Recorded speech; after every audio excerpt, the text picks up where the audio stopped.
하늘 사람은요, 마음에 1호의 사심이 없으므로 그 어머니로부터 철록이 나온다 이렇게 하셨잖아요. 내가 공부 좀 해서 나는 사심이 없거니 하는 게 전부 다 오만방자고 망상이라는 거죠. 이게 무의식 속에서 나타나는 걸 보면, 내 앞에서 경계가 경계로 보이면 이게 내가 무던하거니 하는 것이 여지없이 사라질 수밖에 없어요. 정산종사께서는 이걸 뭐랬어요? 내가 무던하거니 하는 것은 법의 채증이다 이렇게 말씀하셨잖아요.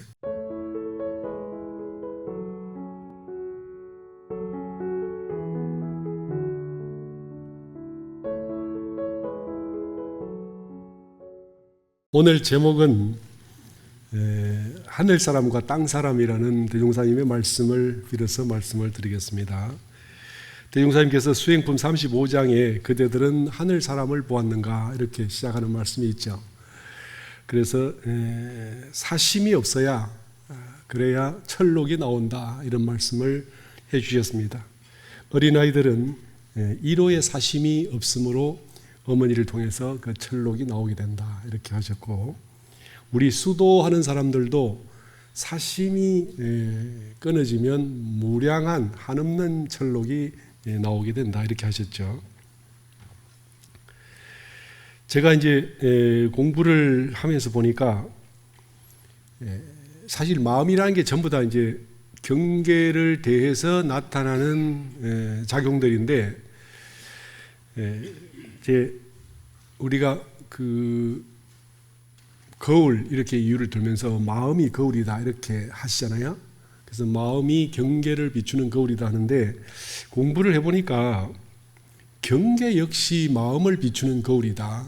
그래서 내가 어떤 경계를 보고 어떤 마음이 드는가에 따라서 내 마음 나타나는 걸 보면 그 경계에 어떤 마음이 나고, 이 경계에 어떤 마음이 나고, 저 사람을 만나면 어떤 마음이 나고, 또 그 사람을 만나면 어떤 마음이 나는지가 전부 다 다른데, 그게 사람마다 다른 이유가 내 마음이 사실은 그 경계를 대하지 않으면 마음이 나지 않기 때문에, 그래서 이 경계는 나를 투영하는 확실한 거울이라는 생각이 들고, 그리고 이제 우리가 사람들이 거울을 활용할 때는 거울이 뭔지도 제대로 알고, 거기서 내 얼굴을 만지고 머리를 빗고 뭐 이렇게 화장을 하고 할 때, 그것이 이제 거울도 알고 나도 알아서 분명히 알 때 거울을 마음대로 활용을 할 수 있잖아요. 그런 것처럼 우리가 경계가 실체가 아니고 텅 빈 거울인 줄을 분명히 알 때 그 거울을 써서 우리가 수행을 해갈 수 있고 마음 공부를 할 수 있다. 근데 만약에 그 거울 속에 있는 것이 그것이 나인 줄 모르고 그게 거울인 줄 알면 오히려 이게 전도돼서 거울이 오히려 나의 목적을 뒤집어 버리는 일이 생기죠. 그런데 수많은 사람들이 경계를 혹은 내 앞에 있는 인연을 그걸 나의 모습이라고 생각을 못하고 너의 모습이라고 생각하기 때문에 우리는 거기서 죄업이 일어나게 됩니다. 그래서 저는 평소 때 경계를 대했을 때 그걸 소위 이렇게 제대로 보지 못하는 어떤 문제는 아직도 우리가 내 마음을 모르고 경계를 모르기 때문에 나타나는 숱한 시행착오처럼 일어나는 무지다 하는 생각을 하게 됩니다.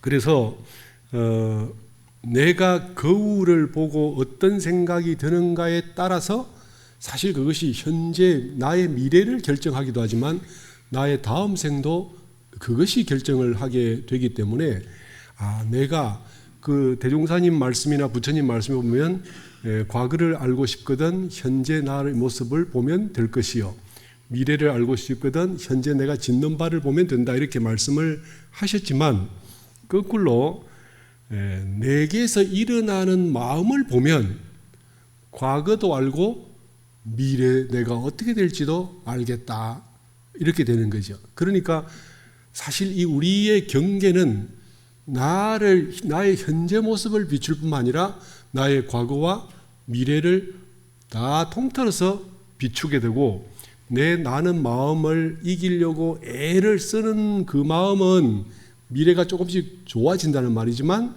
만일에 그렇게 마음 나는 대로 취사를 하면 내 미래가 어떻게 되겠다 하는 것을 알게 된다고 생각을 합니다. 그러니까 만약에 어떤 사람은 악연을 만났어도 선으로 돌이키는 사람이 있는가 하면, 어떤 사람은 좋은 사람을 만났어도 악연으로 뒤집는 사람도 있죠.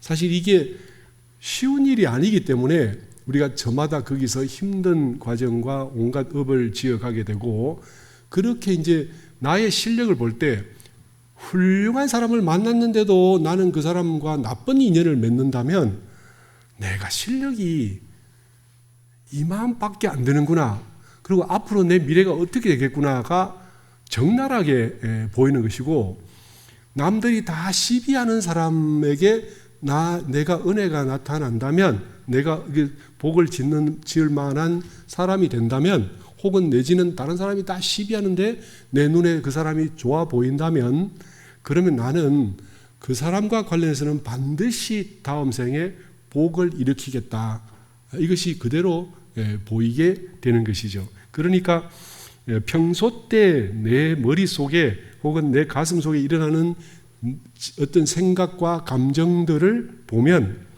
그것이 정확하게 나다, 이렇게 되기 때문에 우리가 이 거울에서 마음을 비춰볼 수는 없으나, 내가 만나는 인연과 내가 만나는 어떤 일과 그런 사연들을 보면 나의 마음을 여지없이 볼 수 있다. 그런데도 불구하고 우리는 그렇게 눈만 뜨면 보이는 경계 속에서 내 마음을 안 본다면 우리는 수행자라고 하기가 어렵다. 제 아무리 좌선을 하고 연부를 하고 이런상 소문을 하루에 100독씩 1000독씩 해도 만일에 내가 마음을 그렇게 경계를 대해서 보지 않는다면 이 사람을 누가 수행자라 할 것인가? 너무나 자명한 일이 되는 것이죠.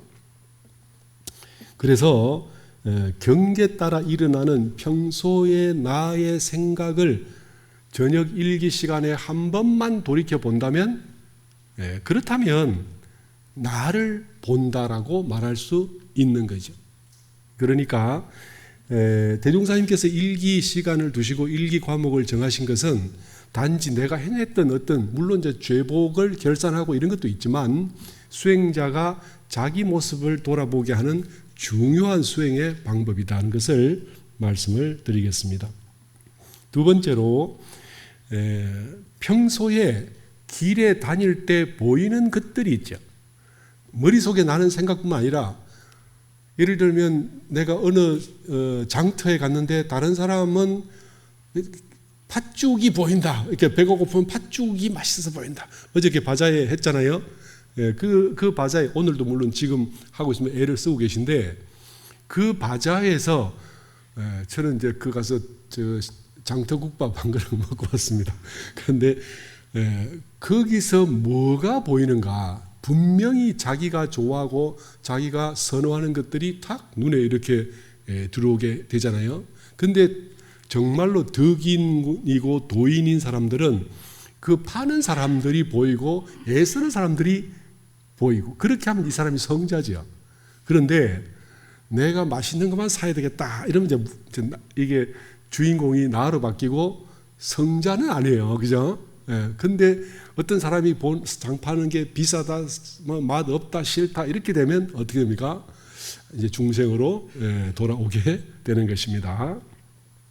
그래서 평소에 내가 우리 보온 장터뿐만 아니라 길 나서서 보는 모든 것, 심지어는 눈 떠서 보이는 집안의 모든 것조차 내게 무엇이 보이는가 하는 것이, 그게 결국 나의 모습이 나타나고 내 마음이 나타나고 내 원이 나타나는 것이다.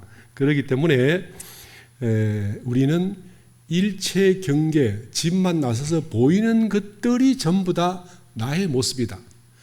그러니까 나는 생각 말고 내게 보이는 것들이 전부 내 모습이라는 것을 우리가 알아야 되겠습니다. 그러니까 그럼 왜 이렇게 되냐면 우리의 마음은 반드시 작용이라는 걸 해요. 그 가만히 있질 않아요. 마음이 나지 않는 사람은 어떤 사람이냐? 가슴 속에 업이 아무것도 없는 사람들은 마음이라는 게 나지 않습니다. 그러나 우리가 이때까지 살아온 일생을 통해서 지어온 업이 있기 때문에 그 업이 가슴 속에 차곡차곡 나의 기질과 성향을 만들었고, 그래서 그것이 경계를 만날 때 틀림없이 그 업의 방식과 업의 색깔로 나타나게 되는 거죠. 그러니까 만약에 내가 완전한 수행자로 성불한 사람이 아니라면 반드시 내게는 그 미진한 업이 있고, 그러면 이 업은 그 경계를 만나면 틀림없이 작동을 한다. 세면 센 대로, 약하면 약한 대로, 흐릿하면 흐릿한 대로 어떤 방식, 어떤 모양, 어떤 세력, 어떤 기운이든지 간에 반드시 나게 되고, 그것이 내 모습이고, 사실 나라는 것은 진짜 나는 무하잖아요. 그런데 우리가 나라고 하는 것은 내 업을 가지고 나라고 하기 때문에 우리가 말하는 나라는 것은 내 눈에 보이는 것들이 전부 다 나다. 이렇게 보시면 됩니다. 그래서 우리 마음은 반드시 경계의 원을 뿜습니다. 이 원을 뿜는다는 말이 무슨 말이냐면 내가 원하는 마음을 일으키고, 이게 내가 컨트롤, 소위 통제 가능한 범주 내에서 일어나는 게 아니라 통제 불능한 상태로 무작위로 뿜어서 내가 정리할 수도 없고 조절할 수도 없는데, 그래서 억지로 우리가 대종사님의 법을 빌어다가 이 법을 따라서 나를 관리하고, 내지는 이제 보통 사람들은 세상 사람들이 미워할까 아닐까, 나를 이렇게 괴롭힐까 아닐까, 그 경계를 따라서 남들이 나를 욕하지 않고 괴롭히지 않을 정도 선에서 내 욕망을 막 뿜죠. 그러나 보통의 중생은 내가 어떤 마음을 내는지 다 알지도 못하고 감각하지도 못하고 컨트롤하지도 못하고 조절할 수도 없기 때문에, 그래서 다른 사람들이 반드시 나를 시비하게 되어 있습니다. 만약에 내가 남의 시비를 듣지 않는다면 적어도 나는 법이라는 것을 가지고 제대로 움직여서 그 다른 사람에게 불편과 민폐를 끼치지 않았다라는 증거고, 실제로 또 어리석은 사람은 내가 법의 범주 안에 있어도 다른 사람이 시비를 합니다. 그래서 대종사님께서 부처님께서 계실 때, 이 대종사님 말씀입니다. 예전에 부처님께서 험이 있어서 그렇게 시비를 들은 것이 아니라, 부처님은 열애시고 성불을 하셨건만은 그 마왕, 그 대바다타는 8만 4천 가지로 그 부처님의 흉을 봤다. 이렇게 우리 대종경에 있죠. 그래서 그 실제로 그 흉이 아니라 그 대바다탄이라는 사람이 가진 업이 부처님에 대한 질투로 쏟아져 나온 것이죠. 그래서 어쨌든 간에 이런 것들이 쏟아져 나오는데, 적어도 대중의 그 한 사람의 대바다탄의 시비 말고 대중의 뜻이 대체로 부처님을 존경한다면, 부처님은 법다운 처신을 하셨고, 그 법다운 처신이 본인의 욕망에서 나온 게 아니라 진리로부터 나왔다. 이렇게 되는 것이겠죠. 그래서 나는 첫 번째, 머릿속에 어떤 생각들이 나는가를 봐서 내가 어떤 사람인지를 알아야 되고, 두 번째는 내 눈에 어떤 것이 좋아 보이고 어떤 것이 싫어 보이는가에 따라서 나를 볼 수 있게 됩니다.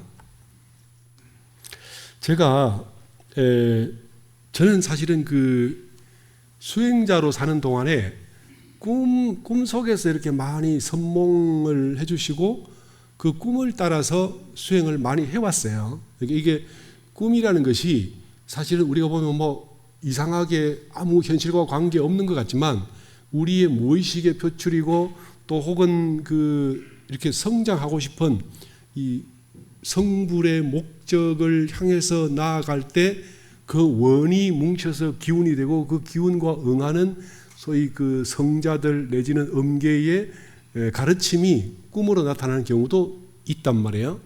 그런데 보통 우리가 꿈속에서 나타나는 것도 보면 전부 자기 업과 관련이 되어 있는데 한 번씩 이렇게 영몽으로 나타나면 공부의 길을 안내해 주기도 합니다. 그런데 이 꿈이라는 것이 사실 보통 우리가 살았을 때는 이제 깨어 있을 때는 무의식이라는 형태로 나타나지만 그렇지만 이제 이 무의식의 부분 말고 진리로부터 오는 꿈들이 있단 말이에요. 그게 이제 신장으로부터 오거나 진리로부터 오거나 혹은 우리를 가르치시는 스승님들로부터 올 수도 있고 그런 게 있는데 제가 저를 사실은 굉장히 스스로 초라하다고 생각이 드는 게 어릴 때 제가 첫 발령을 부산 초량교당에 발령을 받았어요. 그런데 그 초량교당 그 생활관 벽에 보면 신선도가 있습니다. 첫눈에 신선도를 보는 순간에 어떻게 좋은지 나도 저런 얼굴과 저런 여유와 저런 한가함을 이 생에 내가 만들 수 있을까? 딱 꽂혔어요. 그 신선도에. 근데 저희는 원불교를 하는 사람이잖아요. 근데 그 신선도에 대한 막 끌려가는 마음을 어쩔 수가 없어서 근데 사실은 그 교당을 나올 때 너무너무 그 그림을 갖고 나오고 싶었는데 그게 교당의 공물이라 아무도 관심 안 갔는데 저만 푹 빠졌어요. 근데 갖고 나와도 시비 안 하겠죠. 그런데 교당 공물인데 내가 취할 수 없겠다. 그래서 사실은 부교무 때 용금 18만 원 정도 받는 걸로 그렇게 살면서 이 그림을 어떻게 그대로 좀 그래서 제가 이 주변에 미래 나와서 그림 하시는 분들을 찾아내서 이 그림을 그대로 해줄 수 있습니까? 해줄 수 있대. 물어보니까 너무 비싸. 그래서 제가 그때 제 용금으로는 도대체 할 수가 없어서 결국은 포기하고 나왔는데 아마 지금도 그 그림이 있는지 없어질지 잘 모르겠어요. 그런데 그 그림이 신선의 경지의 어떤 영역의 정서가 너무나 잘 표현되어 있어서 나도 수행 열심히 해서 꼭 저렇게 되고 싶다. 이 생각을 깊이 했던 적이 있습니다. 그런데 이제 늘 도를 생각하고 법만 생각하니까 지금도 저는 꿈속에서 항상 도와 법이 나타나요. 그래서 어떤 날은 이렇게 산 정상에 앉아서 천하를 다 돌아보면서 이제 내가 다 알아. 이런 오만한 생각들이 나기도 하고 나보다 높은 산은 이제 없네. 이런 생각이 들기도 하고 그런데 어느 날 문득 딱 생각이 든 것이 원불교는 지혜가 목적이 아니고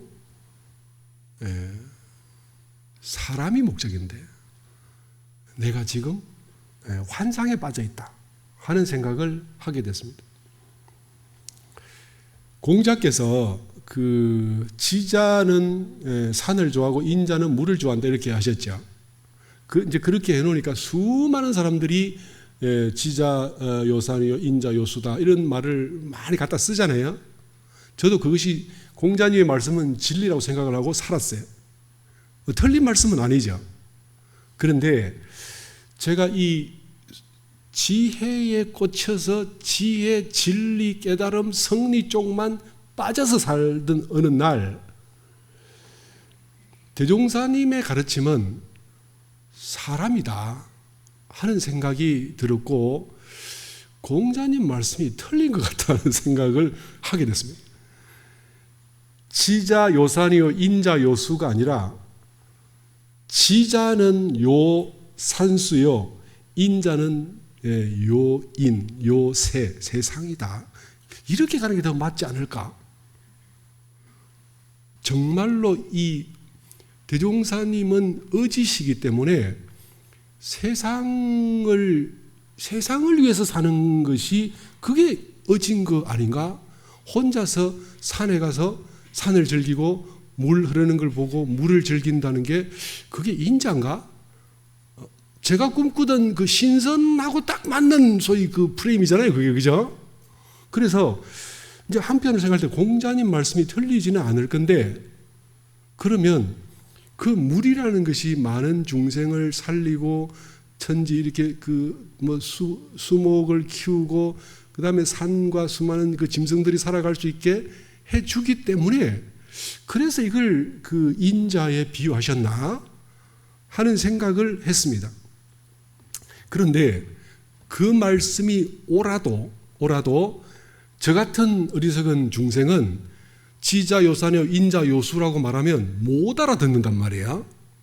그러니까 이 성자께서 말씀하실 때 지자는 요 산수요 인자는 요 인간세다 이렇게 하셔야 될 것 같다는 생각이 제가 들었어요.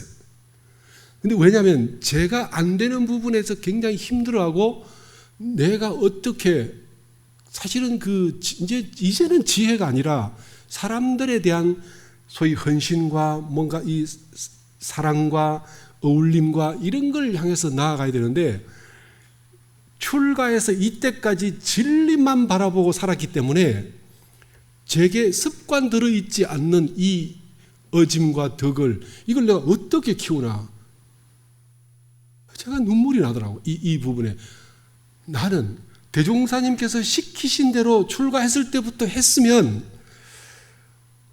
이 60이 다 된 이 나이에 첫걸음 떼는 느낌은 안 들 건데 나는 이제 덕이라는 걸 이제 시작해야 돼. 그게 몹시도 제가 이 손에 아무것도 든 것 없이 빈손인 제 모습이 너무 초라하고 그래서 제가 그 옛날에 한 말씀드린 적 있죠. 그 전주에 가면 익산 전주 사이에 삼내라는 동네가 있습니다. 근데 그 삼내가 이서구라는 분이 전라감사가 되셔서 가시다가 그 삼내에서 풍수를 보고 좋아서 절을 3번 하셨다. 그래서 그 삼내다 이렇게 하는데 저의 이 못난 생각과 저 이 슬픈 욕망으로 보면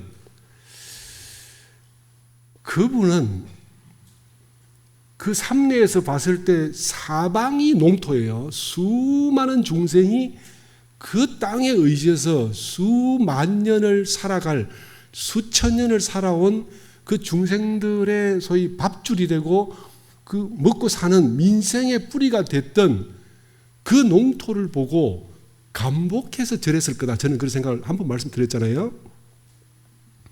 그래서 이서구라는 분은 요산요수를 한 게 아니라 요민을 하셨구나.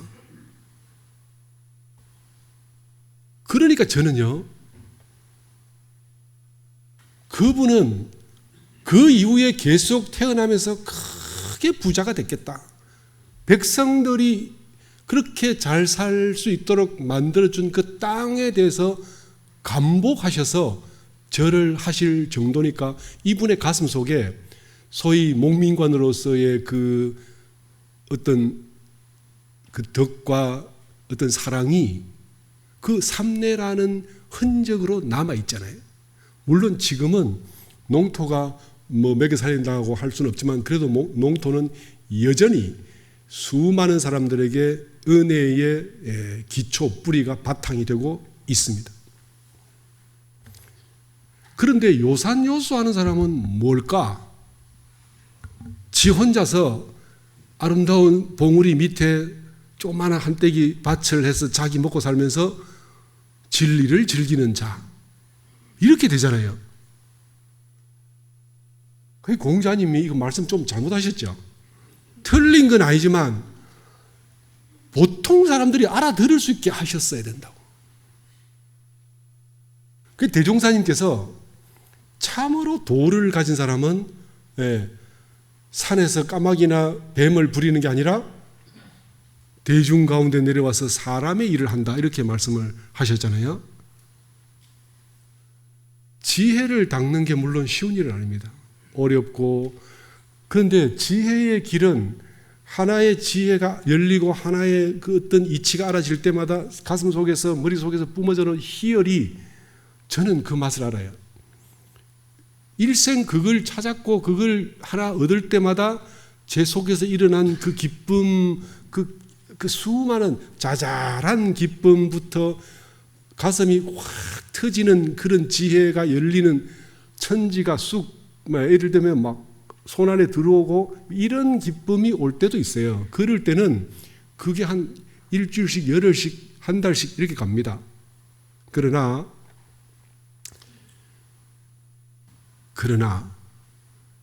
우리 집 뒷곁에 돼지 우리는 누가 돌보고, 닭장 속에 있는 오리, 닭, 알은 누가 꺼내고, 뒷밭에 있는 그 풀은 누가 매냐.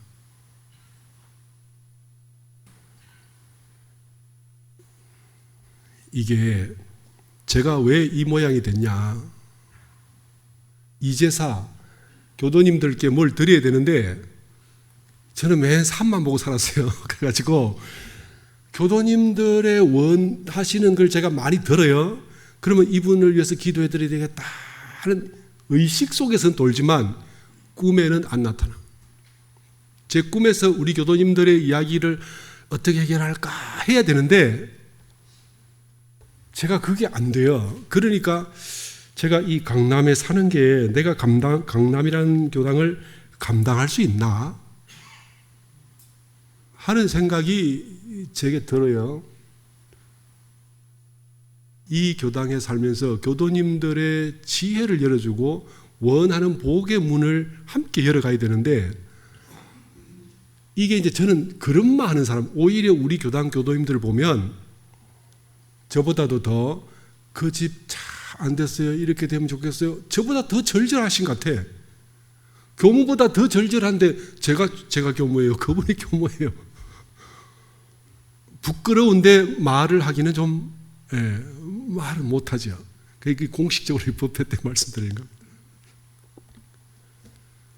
아, 내가 여기서 애기구나. 근데 이 의식 속에서 깨었을 때는 그분 잘 되면 좋겠다, 그분 병이 나으면 좋겠다, 매 기도를 해요. 근데 이게 위력이 없어.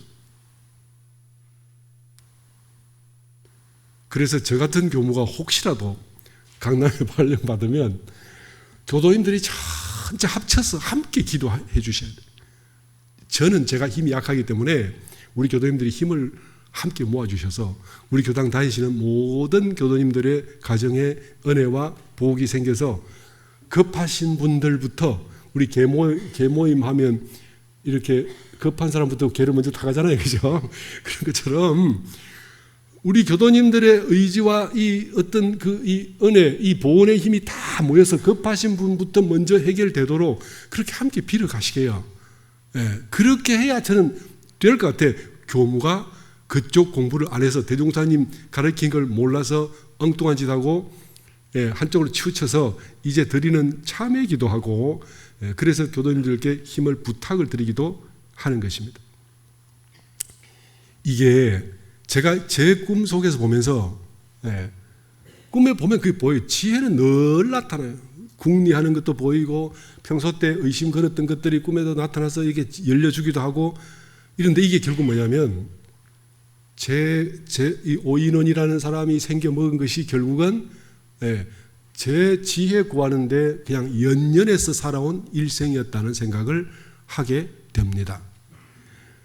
그러니까 이게 우리의 무의식 속에 나타나는 것이 어찌 보면 진짜 모습이고 무의식이 우리를 보여주는 거예요. 그런데 사실은 현실 속에서도 보여주지만 우리는 현실 속에서 그 대상을 너라고 생각해버리지 나라고 생각을 못하지 않습니까? 그러니까 이게 고마운 게요, 원으로 보여져요, 현실로 보여져요, 꿈속에서조차도 가르쳐 주는데 그것마저도 우리가 모르면 우리가 나를 무엇으로 내가 수행자라 할 것인가? 하늘 사람은요, 마음에 1호의 사심이 없으므로 그 어머니로부터 철록이 나온다 이렇게 하셨잖아요. 내가 공부 좀 해서 나는 사심이 없거니 하는 게 전부 다 오만방자고 망상이라는 거죠. 이게 무의식 속에서 나타나는 걸 보면 내 앞에서 경계가 경계로 보이면 이게 내가 무던하거니 하는 것이 여지없이 사라질 수밖에 없어요. 정산종사께서는 이걸 뭐랬어요? 내가 무던하거니 하는 것은 법의 채증이다 이렇게 말씀하셨잖아요. 그렇죠? 내가 괜찮다고 내 스스로 의식하는 게 이게 얼마나 초라한지 사실 우리를 돌아봐야 됩니다. 저는요, 꿈속에서 꿈에서 아무것도 안 나타나는 것이 맞고, 그죠? 허공과 고요함을 보는 것이 맞고, 그걸 지나서 이제 일체 나타나는 내 앞에 있는 인연들과 상생과 은혜를 어떻게 할까?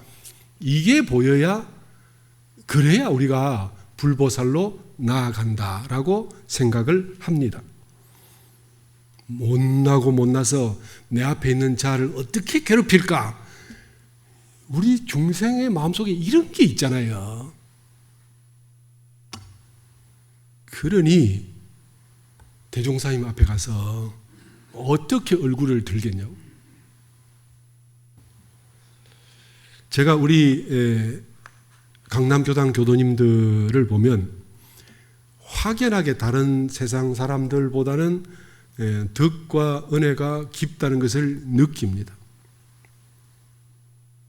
다른 사람에 대해서 시비를 안 하고 저한테도 계속 참 감사하게도 전화를 주셔서 요감님 더 품으시고 더 안으시고 더 은혜로운 말씀하시고 주문을 하세요. 저를 가르치는 스승님들이 계시다고 여기에.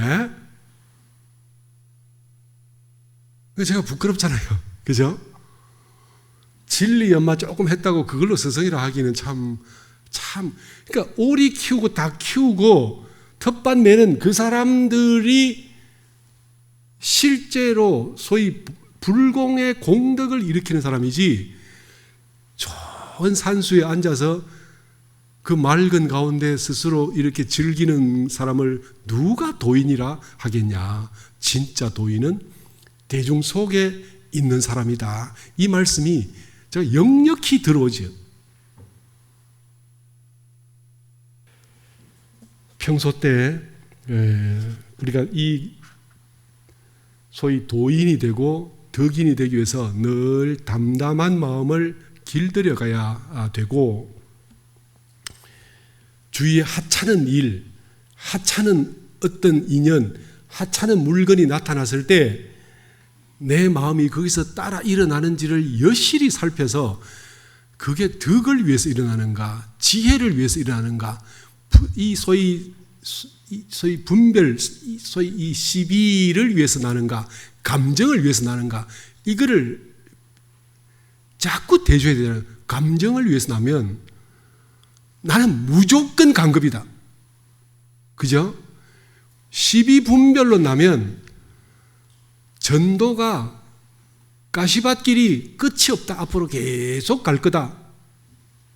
그러니까 우리가 내 앞에 있는 그 사람을 위해서, 이 우리 교당을 위해서 나는 은혜롭고 따뜻한 마음이 나야, 그래야 우리가 원불교를 하는 사람이다. 저는 그렇게 생각이 듭니다. 그런데 지도 못하면서 그러면 이제 제가 입 딱 다물 현재 제가 그렇지만 이걸 뒤늦게 대종사님의 법을 알아서 이제사를 하려고 애를 씁니다. 그러니까 도와주십시오. 죄송합니다. 그런데 이걸 함께 해가시고, 그죠? 계속 저를 가르쳐 주시고,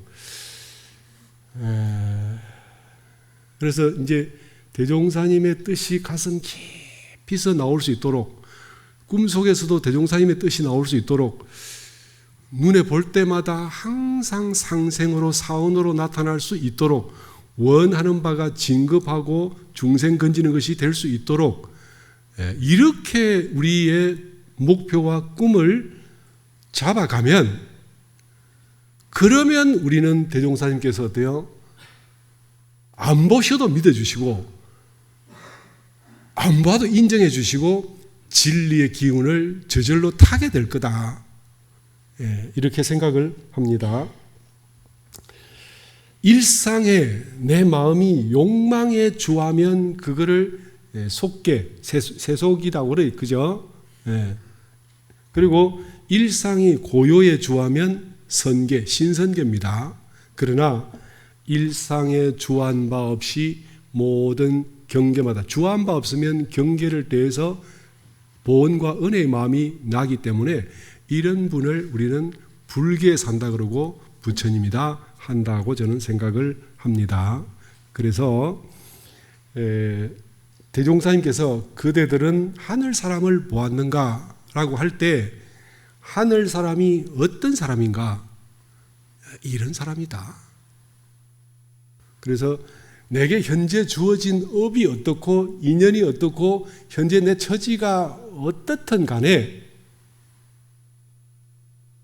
우리는 대종사님이 꿈꾸셨던 그것을 내 꿈으로 삼고 경계의 인연의 일에 한 발 한 발 현재 어떻든 상관없이 현재 인연이 어떻든 상관없이 한 발 한 발 내 역량이 모질라서 못 품으면 못 품었는 대로 조금 품어지면 조금 품어지는 대로 다 안을 수 있으면 다 안고 그렇게 나아가는 것이 이것이 진정한 불공이고 참으로 하늘 사람의 마음일 것이다 하는 말씀을 드리고 마치겠습니다.